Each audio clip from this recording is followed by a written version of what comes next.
wabarakatuh. Shalom, Om Swastiastu, Namo Buddhaya, Salam Kebajikan. Selamat pagi dan salam sejahtera bagi kita semua. Yang terhormat, para Menteri Kesehatan Perwakilan World Health Organization, beserta para pimpinan lembaga-lembaga negara dan kedutaan besar negara-negara. Salam hormat dari saya untuk Anda semua. Semoga kita selalu dalam lindungan Tuhan Yang Maha Esa dan dalam keadaan sehat.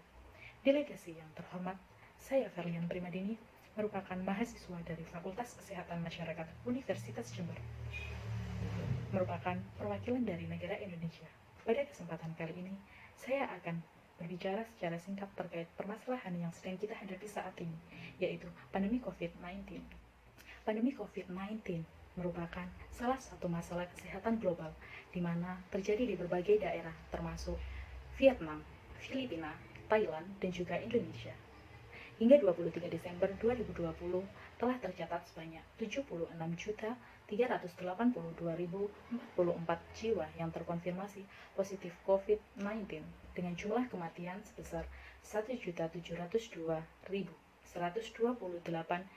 jiwa di dunia. Sedangkan di Indonesia tercatat sebanyak 685.639 jiwa yang terkonfirmasi positif COVID-19 dengan jumlah kematian sebanyak 20.408 jiwa.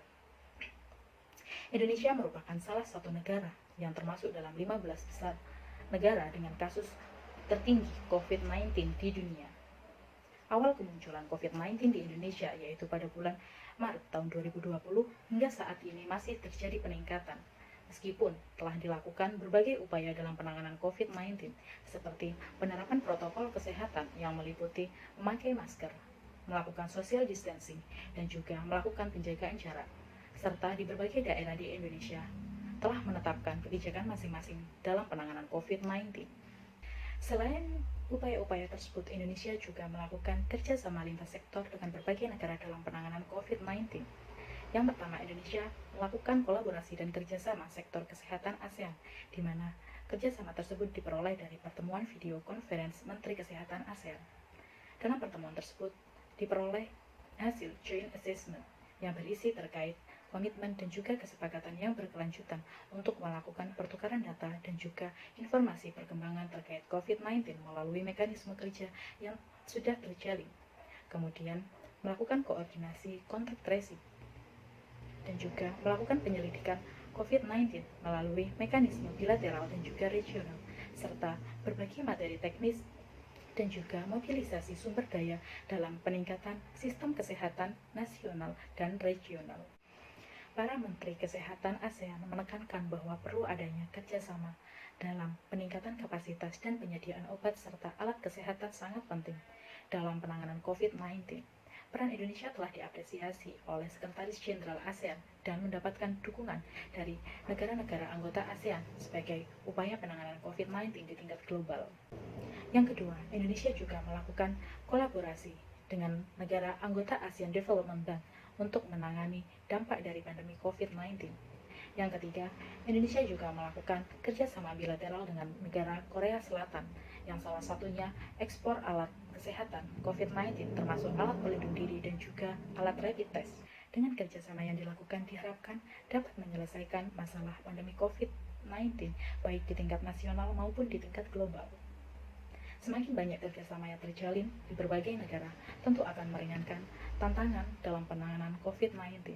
Oleh karena itu, pemerintahan Indonesia diharapkan untuk meningkatkan kerjasama dengan negara-negara, khususnya negara-negara yang telah berhasil menekan kejadian COVID-19, seperti Vietnam, dan juga kepada pemerintahan negara-negara yang telah berhasil menekan kejadian COVID-19, diharapkan membuka peluang besar untuk melakukan kerjasama agar bersama-sama kita dapat menyelesaikan permasalahan COVID-19 di tingkat global. Pada kesempatan kali ini, saya menekankan bahwa Indonesia akan terus melakukan peningkatan dalam penanganan COVID-19 dengan melakukan kerjasama lintas sektor di berbagai negara. Mari kita tuntaskan permasalahan pandemi COVID-19 dengan menjalin kemitraan lintas negara agar bersama-sama kita mendapatkan solusi terbaik dari permasalahan yang sedang kita hadapi saat ini. Stay safe and stay healthy for all of us. Mohon maaf apabila terdapat kata-kata yang kurang berkenan. Thanks for your attention. Terima kasih. Wassalamualaikum warahmatullahi wabarakatuh.